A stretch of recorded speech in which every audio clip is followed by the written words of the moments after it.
नमस्कार, this is yes physics classes. जैसा कि आप लोग जानते हैं कि लॉकडाउन की वजह से आप लोगों का पढ़ाई कुछ दिनों के लिए मर्ज किया गया था। आज से आप लोगों का पढ़ाई YouTube के जरिए की जाएगी। जितने भी बच्चे हैं वो YouTube चैनल को सब्सक्राइब कर लें कि ताकि आप लोगों के पास वीडियो जल्दी पहुंचेगी। तो हम लोग क्लास में देखा करते थे कि देखते थे कि 12th का जो फर्स्ट चैप्टर जो था वो हम पढ़ाई कर रखे थे।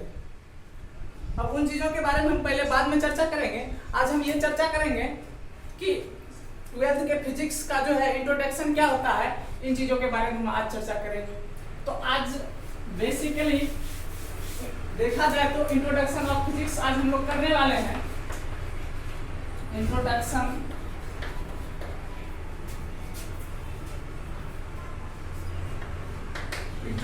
Of physics.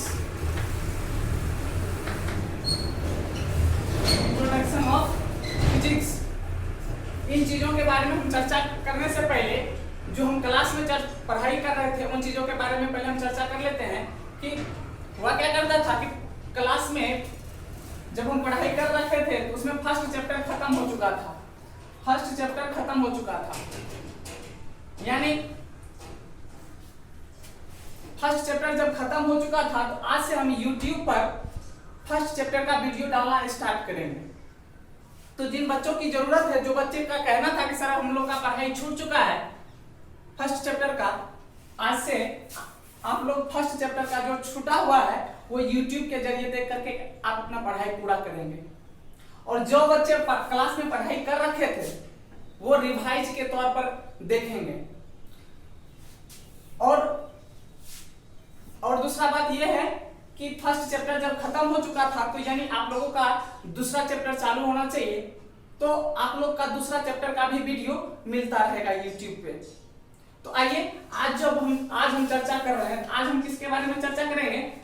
तो इंट्रोडक्शन ऑफ फिजिक्स। और क्लास में भी हम चालू इंट्रोडक्शन ऑफ फिजिक्स से ही क्या करते थे, आज हम यहाँ भी इंट्रोडक्शन ऑफ फिजिक्स से ही चालू करेंगे। तो आइए, फिजिक्स यानी 12th के अनुसार फिजिक्स को मुख्यतः 3 भागों में बांटा गया है। पहला भाग है इलेक्ट्रोमैग्नेटिज्म।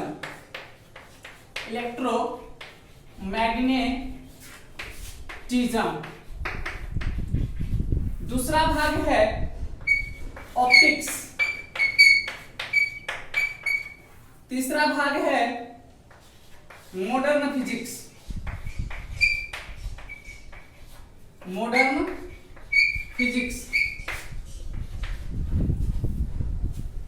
इन तीनों ब्रांच से बिहार बोर्ड में 70 मार्क्स के क्वेश्चन पूछे जाते हैं, यानी 70 मार्क्स का क्वेश्चन पूछा जाता है।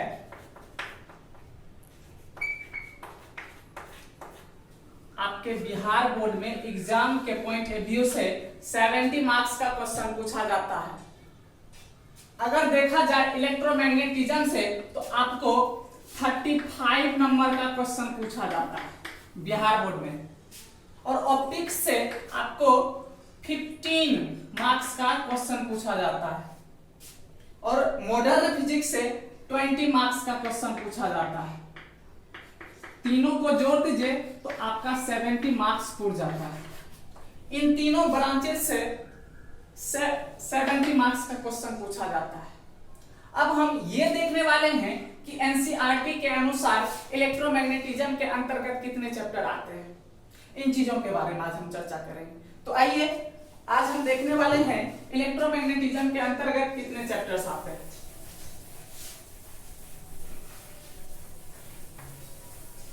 चलिए, एनसीईआरटी के अनुसार इलेक्ट्रोमैग्नेटिज्म के अंतर्गत 1 से लेकर 8 तक का चैप्टर आता है। 1 से 8 तक का चैप्टर इलेक्ट्रोमैग्नेटिज्म के अंतर्गत आता है। तो 1 से 8 तक का जो चैप्टर है, हम एक एक चैप्टर को बोर्ड पर लिखेंगे और उन चैप्टर में हमको क्या चीज के बारे में पढ़ना है, इन चीजों के बारे में आज हम चर्चा करेंगे। तो आइए, फर्स्ट चैप्टर जो है एनसीईआरटी के अनुसार उसका नाम है electric field. Electric charge and electric field.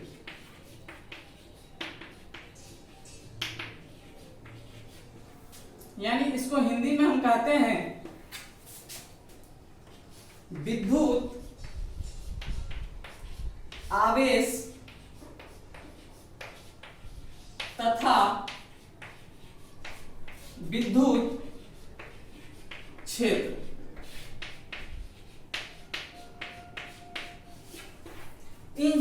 इस चैप्टर में हमको सबसे पहले इलेक्ट्रिक चार्ज के बारे में पढ़ना है। इलेक्ट्रिक चार्ज के बारे में यानी विद्युत आवेश के बारे में मानवों ने कब से सोचना स्टार्ट किया है, इन चीजों के बारे में पढ़ाई करनी है। इलेक्ट्रिक चार्ज क्या क्या कर सकता है, इन चीजों के बारे में पढ़ाई करना है। इलेक्ट्रिक चार्ज का गुण क्या होता है, इन चीजों के बारे में पढ़ाई करना है। इलेक्ट्रिक चार्ज जो चीज कर सकता है उसको हम कहते हैं इलेक्ट्रिक फील्ड। क्या कहते हैं? Electric field. इस इलेक्ट्रिक फील्ड के बारे में पढ़ना है। अब इलेक्ट्रिक चार्ज क्या क्या कर सकता है, तो गौर कीजिएगा, ये अगर मेरे पास चौक है, इस चौक से हम इस बोर्ड पर लिख पा रहे हैं, तो ये किसकी वजह से लिख पा रहे हैं? आंसर है इलेक्ट्रिक चार्ज की वजह से लिख पा रहे हैं। अगर हम इस दीवार को क्ले कर पा रहे हैं तो ये किसकी वजह से कर पा रहे हैं? तो आंसर है इलेक्ट्रिक चार्ज की वजह से हम कर पा रहे हैं। आप लोग के घर में टीवी होगा और टीवी को जो है आप अपने रिमोट से कंट्रोल करते होइएगा। आप जो उस टीवी को रिमोट से कंट्रोल करते हैं वो किसकी वजह से हो पाता है? आंसर है इलेक्ट्रिक चार्ज और इलेक्ट्रिक फील्ड की वजह से होता है। आप अपने घर में हो या फील्ड में हो, ड्रोन को उड़ाते होइएगा, ड्रोन किसकी वजह से उड़ पाता है? तो आंसर है इलेक्ट्रिक चार्ज और इलेक्ट्रिक फील्ड की वजह से उड़ पाता है। इन सभी चीजों के बारे में इस चैप्टर में हम चर्चा करेंगे। आइए अगला चैप्टर है वो है इलेक्ट्रिक पोटेंशियल।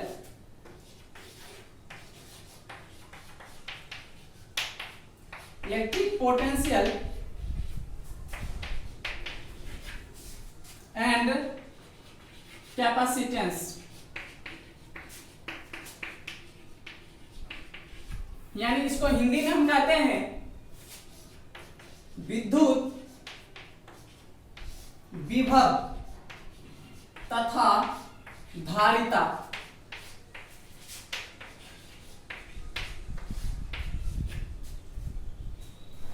इस चैप्टर में सबसे पहले हमको इन चीजों के बारे यानी इलेक्ट्रिक पोटेंशियल के बारे में पढ़ना होगा। यानी इलेक्ट्रिक पोटेंशियल क्या होता है, इन चीजों के बारे में हमको जानना होगा। तो इलेक्ट्रिक पोटेंशियल कहते किसको है, इन चीजों के बारे में जानना होगा। तो आइए हम थोड़ा बहुत इलेक्ट्रिक पोटेंशियल के बारे में हम चर्चा करते हैं। इलेक्ट्रिक पोटेंशियल क्या होता है, इन चीजों के बारे में चर्चा करते हैं। मान लेते हैं कि सब स्टेशन यानी पावर हाउस के पास बहुत सारा चार्ज है। अब उन चार्ज को हमें अपने घर तक लाना है और उस चार्ज से हम अपने घर में बल्ब को जलाना है, हमें अपने घर में बल्ब को जलाना है, फैन को चलाना है, टीवी को चलाना है। तो उस चार्ज को सब स्टेशन से हम कैसे लाएंगे? अब उस चार्ज को हमको लाने के लिए कुछ करना पड़ेगा। क्या करना पड़ेगा? तो हमको पहले सब स्टेशन यानी पावर हाउस से हमें अपने घर तक वायर को बिछोना पड़ेगा। अब वायर को बिछो देंगे तो क्या हमारे घर में करंट आ जाएगी? क्या हमारे घर में चार्ज आ जाएगी? आंसर है नहीं आएगी। अब उस चार्ज को हमारे घर तक आने के लिए कुछ करना पड़ेगा। अब उस चार्ज जब वो हमारे घर तक आएगा वो ऐसे ही नहीं चला आएगा। अब उस चार्ज को कोई धक्का दे करके हमारे घर तक पहुंचाएगा। अब उस चार्ज को जो धक्का दे करके हमें अपने घर तक पहुंचा रहा है, उसी को वो चीज जो हमें चार्ज को धक्का दे करके हमारे घर तक पहुंचा रहा है, उसी चीज को इलेक्ट्रिक पोटेंशियल यानी विद्युत विभव कहते हैं। इलेक्ट्रिक पोटेंशियल यानी विद्युत विभव कहते हैं। फिर से समझिएगा, इलेक्ट्रिक पोटेंशियल किसको कहते हैं। इलेक्ट्रिक पोटेंशियल वैसा चीज है जो इलेक्ट्रिक चार्ज को धक्का दे करके हमारे घरों तक पहुंचाता है, उसे हम क्या कहते हैं, इलेक्ट्रिक पोटेंशियल कहते हैं। इलेक्ट्रिक पोटेंशियल के बारे में जान गए। अब आप लोग के दिमाग में क्वेश्चन उठ रहा होगा कि सर इलेक्ट्रिक पोटेंशियल बनाएंगे कैसे, इलेक्ट्रिक पोटेंशियल कैसे बनाएंगे। तो आइए थोड़ा इलेक्ट्रिक पोटेंशियल बनाने की विधि देख लेते हैं। गौर कीजिएगा, मान लेते हैं हमारे पास एक डब्बा है, इस डब्बे में बहुत सारे चार्ज को हमने कंप्रेस्ड कर दिया, बहुत सारे चार्ज यानी मिलियनों चार्ज को हमने क्या कर दिया, कंप्रेस्ड कर दिया। अब जब कंप्रेस्ड कर दिया तो हमारे द्वारा उस चार्ज पर कार्य किया गया। कंप्रेस्ड किया तो कंप्रेस्ड करने में यानी कार्य तो करना पड़ेगा, यानी कार्य किया गया। अब वही कार्य उस चार्ज के पास, उस चार्ज पर पोटेंशियल एनर्जी के रूप में संचित हो जाता है। किसके रूप में संचित हो जाता है, पोटेंशियल एनर्जी के रूप में। अब जब हमने कार्य किया तो अब उस चार्ज के पास क्या हो गया, एनर्जी हो गया। अब वो कौन सी एनर्जी है, तो आंसर है पोटेंशियल एनर्जी। अब वो चार्ज कैसा है, तो कंप्रेस्ड चार्ज है। अब वो कंप्रेस्ड चार्ज है, अब उस चार्ज को हम जरा सा भी जगह देंगे कि वहां से वो क्या करेगा, भागना स्टार्ट कर देगा। उसको जहां जगह मिलेगी उस जगह में वो चलना स्टार्ट कर जाएगा।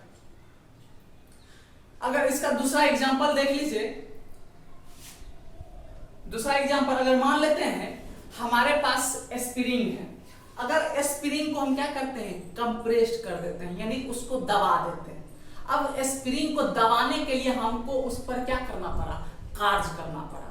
अब वही कार्य हमने जो स्प्रिंग को दबाने में कार्य किया है, वही कार्य उस स्प्रिंग पर पोटेंशियल एनर्जी के रूप में संचित हो जाता है। अब तब हम दबाने के बाद हम क्या देखते हैं कि स्प्रिंग हमारे हाथ को धक्का दे रहा है, इधर धक्का दे रहा है, इधर धक्का दे रहा है। ये क्यों धक्का दे रहा है, क्योंकि उसके पास पोटेंशियल एनर्जी है। अब वो मूव करना चाहता है। क्यों मूव करना चाहता है, क्योंकि हमने उसके शेप में क्या कर दिए, परिवर्तन कर दिए।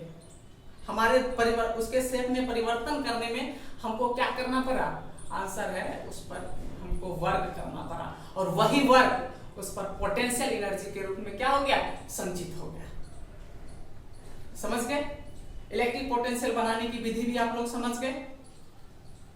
आइए अब दूसरा जो है, इसमें एक चीज और पढ़ना है, यानी कैपेसिटेंस। कैपेसिटेंस किसको कहते हैं, यानी धारिता। इस धारिता के बारे में हम चर्चा करेंगे। धारिता होता क्या है, तो गौर कीजिएगा, हमें जीवन जीने के लिए एनर्जी और मटेरियल की आवश्यकता होती है। हमें जिस तरह से जीवन जीने के लिए एनर्जी और मटेरियल की आवश्यकता होती है, एनर्जी और मटेरियल होने के साथ साथ एक चीज और की आवश्यकता होती है, जिसका नाम हम लोग कहते हैं स्टोरेज। स्टोरेज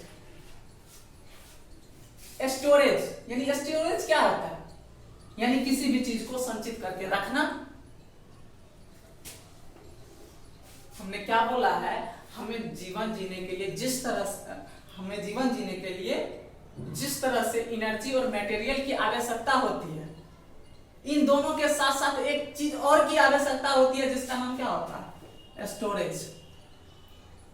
ठीक, अब स्टोरेज जैसे हम क्या करते हैं अपने घर में, चावल, दाल, आटा, इन सब चीज को क्या करते हैं, स्टोर करके रखते हैं।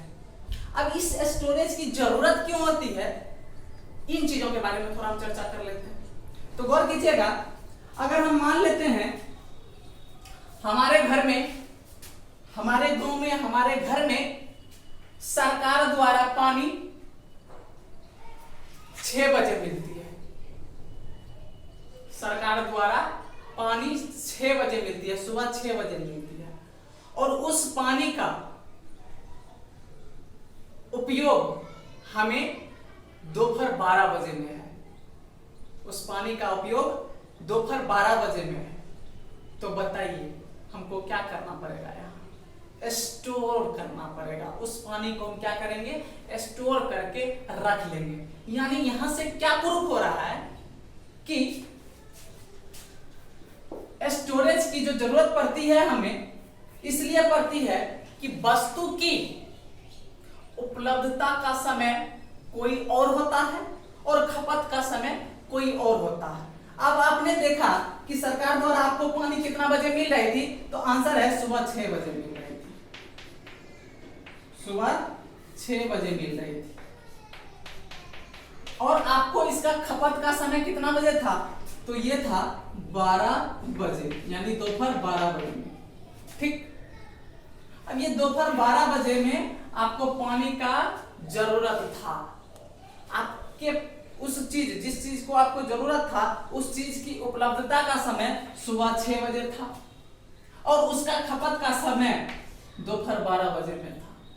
इसीलिए आपने क्या कर लिए, उस पानी को, उस चीज को एक बर्तन में स्टोर करके रख लिए। इस बात को आप लोग समझ गए कि स्टोरेज की जरूरत क्यों पड़ती है। स्टोरेज की जरूरत इसीलिए पड़ती है कि वस्तु की, यानी चीज की उपलब्धता का समय कोई और होता है और खपत का समय कोई और होता है। इसीलिए हम क्या करते हैं, उस चीज को स्टोर करके रख लेते हैं। जस्ट इसी तरह से आज से कुछ साल पहले हम एनर्जी को स्टोर करना नहीं जानते थे।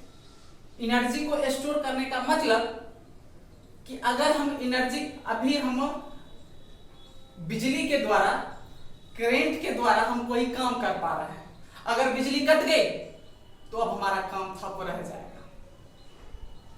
अभी हम बिजली के जरिए काम कर रहे हैं, अगर बिजली कट गई तो हमारा काम ठप हो जाता। कब? आज से कुछ साल पहले, जब हम एनर्जी को स्टोर करना नहीं जानते थे। लेकिन अब हम क्या करते हैं, एनर्जी को स्टोर करना जानते हैं। एनर्जी को हम क्या करते हैं, एक बैटरी में, जिस चीज में भी हो, हम क्या करते हैं, स्टोर करके रख लेते हैं।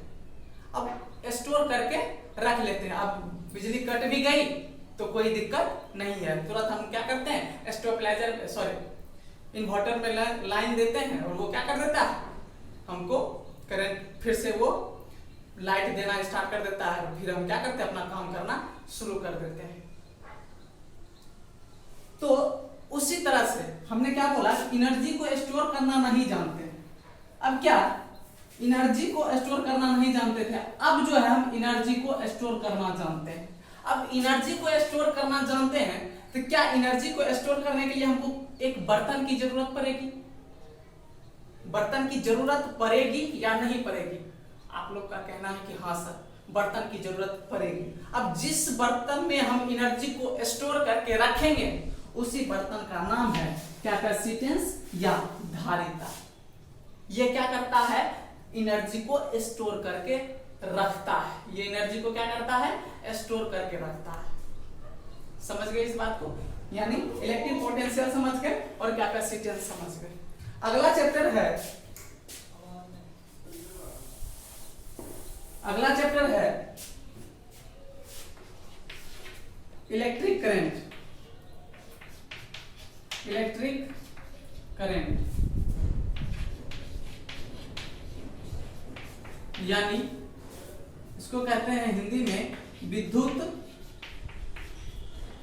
धारा।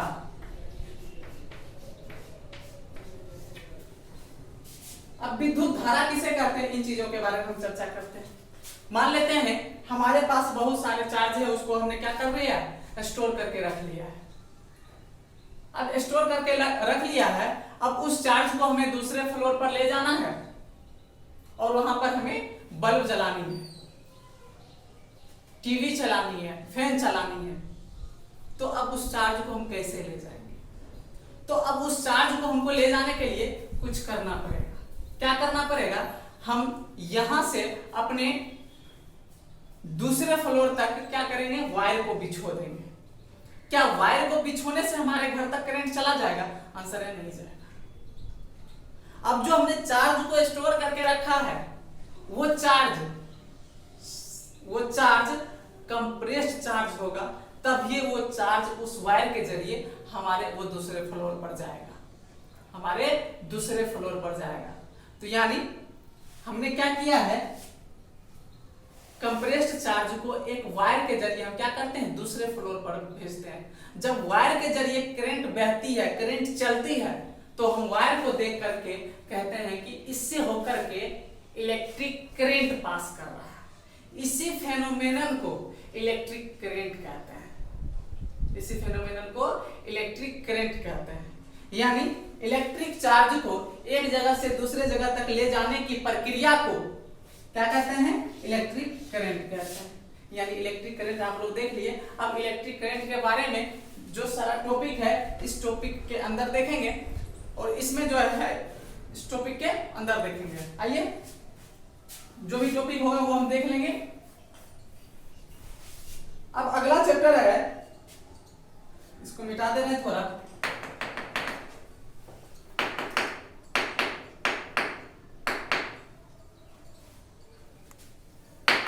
Moving charge and magnetism. अगला चैप्टर है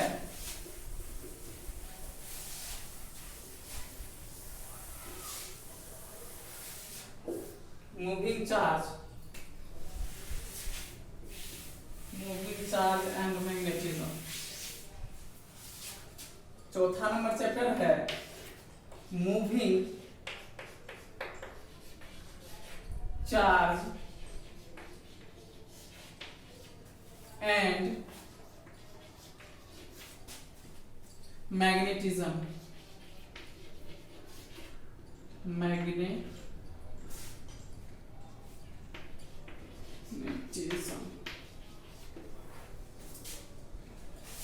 मूविंग चार्ज एंड मैग्नेटिज्म, इसको हिंदी में कहते हैं गतिशील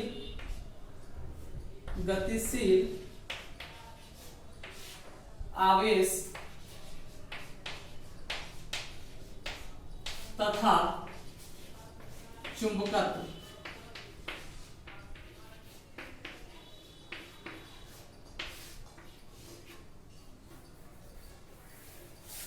गौर कीजिएगा, इस चैप्टर में हमको गतिशील आवेश के बारे में पढ़ना है।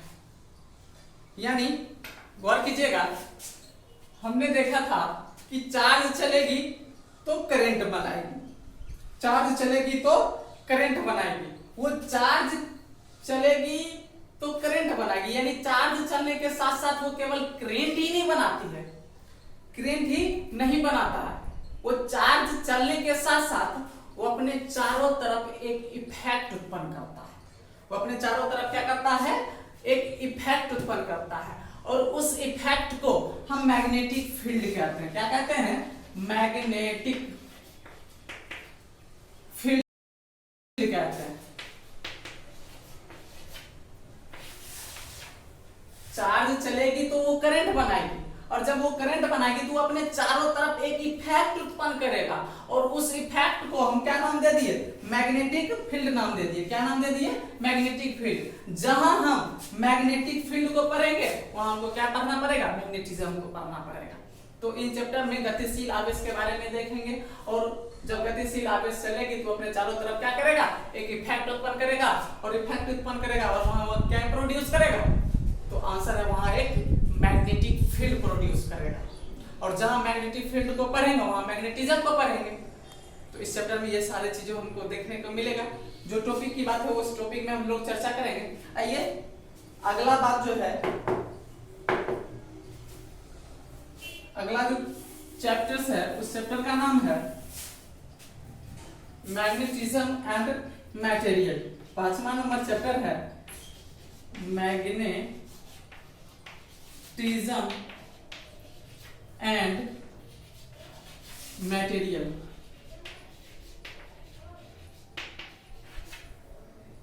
Magnetism and material.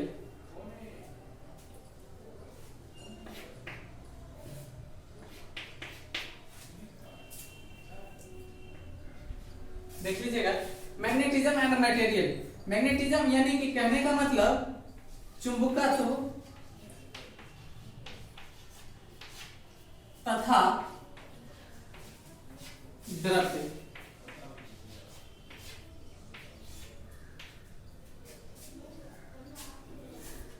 अब इस चैप्टर में हमको यह देखना है कि हम लोग जानते हैं कि किसी भी मटेरियल के ऑर्बिट पर, किसी भी मटेरियल के ऑर्बिट पर इलेक्ट्रॉन मूव करता है, किसी भी मटेरियल के ऑर्बिट पर इलेक्ट्रॉन मूव करता है। और इलेक्ट्रॉन एक प्रकार का चार्ज है, इलेक्ट्रॉन एक प्रकार का चार्ज है। यानी दुनिया के हरेक मटेरियल के अंदर, यानी दुनिया के हरेक मटेरियल के ऑर्बिट पर चार्ज मूव करता है। क्या करता है? चार्ज मूव करता है। और आप एक बात जानते हैं कि अगर चार्ज मूव करता है, चार्ज मूव करता है तो वो क्या करता है? वो अपने चारों तरफ एक इफेक्ट उत्पन्न करता है। चौथा नंबर थ्योरी के अनुसार समझिएगा कि चार्ज चलेगा तो अपने चारों तरफ पर क्या करता है? मैग्नेटिक फील्ड उत्पन्न करता है। और इसमें हमने बताया कि दुनिया के हर एक मटेरियल के अंदर इलेक्ट्रॉन मूव करता है, और इलेक्ट्रॉन एक प्रकार का क्या है? चार्ज है। यानी दुनिया के हर एक मटेरियल के अंदर चार्ज मूव करता है। क्या करता है? चार्ज मूव करता है। और हम जानते हैं कि जब चार्ज मूव करता है तो अपने चारों तरफ चुंबकीय गुण उत्पन्न करता है। यानी हमारे ब्रह्मांड में जितने भी मटेरियल हैं, अब सभी के पास क्या होना चाहिए? चुंबकीय गुण होना चाहिए। क्यों होना चाहिए? क्योंकि उसके ऑर्बिट पर इलेक्ट्रॉन मूव करता है, और इलेक्ट्रॉन मूव करता है तो वो मैग्नेटिक फील्ड उत्पन्न करता है। यानी मैग्नेटिक फील्ड उत्पन्न करता है। यानी दुनिया के हर एक मटेरियल के पास मैग्नेटिक फील्ड वाला गुण होना चाहिए। क्या ऐसा होता है? आंसर है ऐसा नहीं होता। ऐसा क्यों नहीं होता है? इन चीजों के बारे में हम इस चैप्टर में देखेंगे। इन चीजों के बारे में हम इस चैप्टर में देखेंगे। समझ गए? तो आइए अगला नंबर जो चैप्टर है वो है 6 नंबर चैप्टर। 6 नंबर चैप्टर है इलेक्ट्रोमैग्नेटिक इंडक्शन, यानी EMI। इसको हम कहते हैं इंग्लिश में इलेक्ट्रो मैग्नेटिक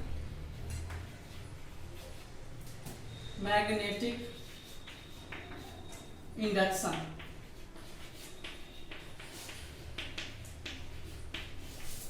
इलेक्ट्रोमैग्नेटिक इंडक्शन यानी विद्युत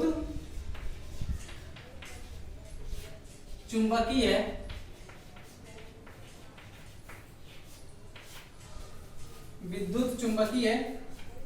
प्रेरण।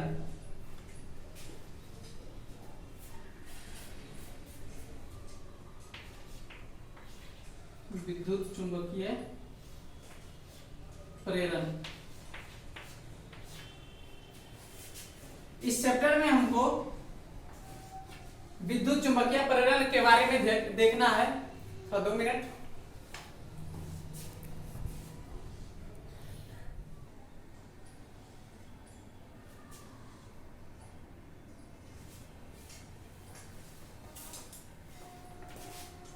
ये चैप्टर स्क्रीन पर अच्छे ढंग से नहीं आ पा रहे हैं, इसको हम ऊपर करके लिख दे रहे हैं।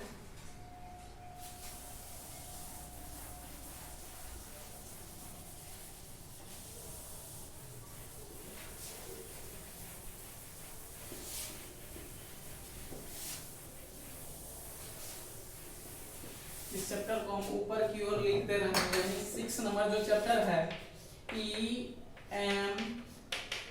यानी इसको हम कहते हैं इलेक्ट्रो मैग्नेटिक इंडक्शन।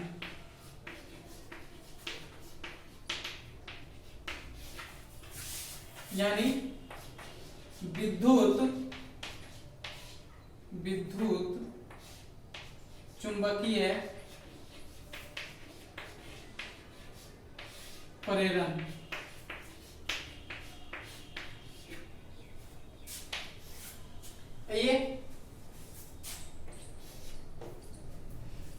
इस चैप्टर में हमको इलेक्ट्रोमैग्नेटिक इंडक्शन के बारे में हमको पढ़ना है।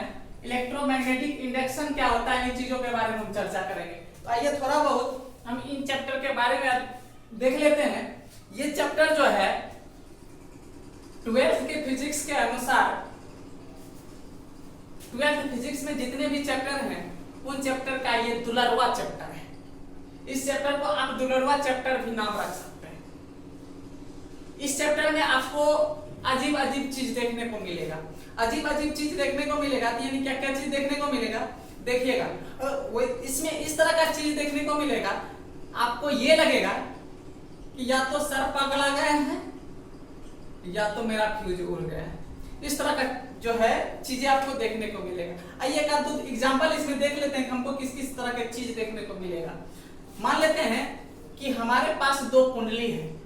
अब इस कुंडली में धारा प्रवाहित हो रहा है।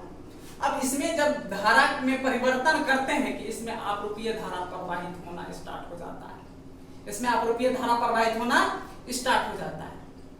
देख रहे हैं ना, इसमें ये धारा में परिवर्तन किया, इसमें धारा प्रवाहित होना स्टार्ट हो गया। या फिर ये मान लेते हैं कि हमारे पास एक कुंडली है। अब इस कुंडली के निकट मैग्नेट को मूव कराते हैं। मैग्नेट को मूव कराते हैं तो ये क्या करता है, हमको चार्ज बना करके देना स्टार्ट कर देता है। देखते हैं ना किस तरह की आपको इसमें थ्योरी देखने को मिलेगा। आपको किस किस तरह की थ्योरी देखने को मिलेगा इस चैप्टर में। देखिए इसी तरह का थ्योरी देखने को मिलेगा। ऐसा नहीं है कि ये जो है थ्योरी गलत है, थ्योरी बिल्कुल सही है। इसी के थ्योरी के अनुसार बहुत सारे सिस्टम बनाए गए हैं हमारे ब्रह्मांड में। जैसे में देख लीजिए जेनरेटर।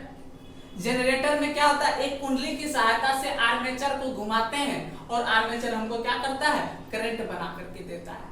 क्या बना करके देता है, करंट बना करके देता है। कौन देता है, आर्मेचर। अब उसको हम किसी कुंडली की सहायता से क्या करते हैं, घुमाते हैं।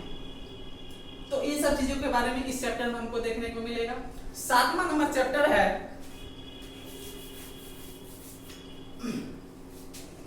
7वां नंबर चैप्टर है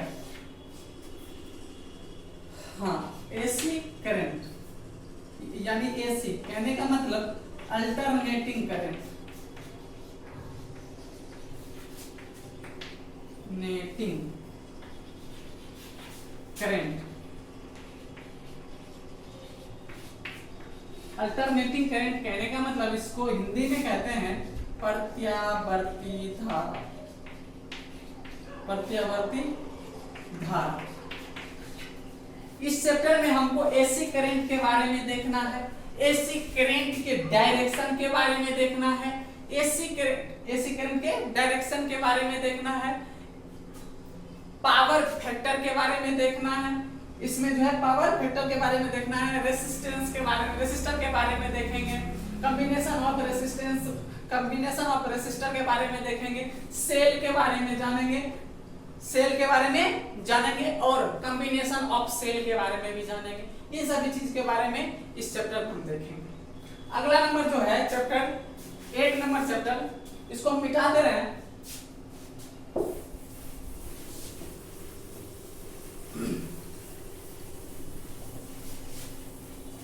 एक नंबर जो चैप्टर है वो है EM वेव।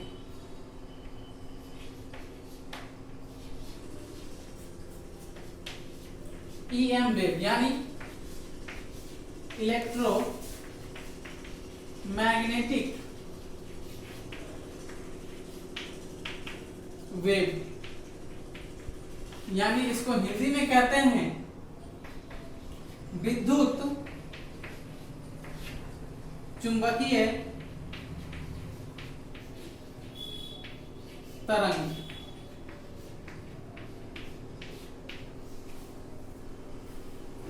विद्युत चुंबकीय तरंग। इस चैप्टर में हमको विद्युत चुंबकीय तरंग के बारे में देखना है।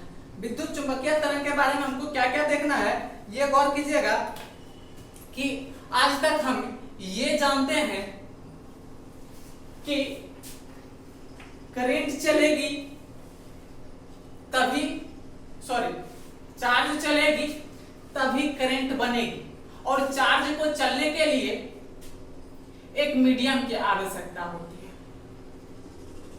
ये थ्योरी जो है बहुत लंबे समय तक चला, बहुत लंबे समय तक चला और बाद में एक साइंटिस्ट आए मैक्सवेल, उन्होंने बोला कि चार्ज नहीं भी चलेगी। कौन बोले, ये मैक्सवेल साहब,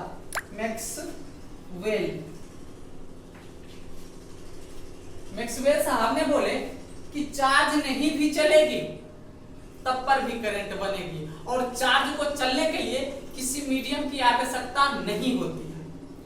ये कौन बोले? तो मैक्सवेल साहब। अब उन्होंने उस चार्ज का नाम डिस्प्लेसमेंट करंट नाम दे दिया था। क्या नाम दे दिया था? डिस्प्लेसमेंट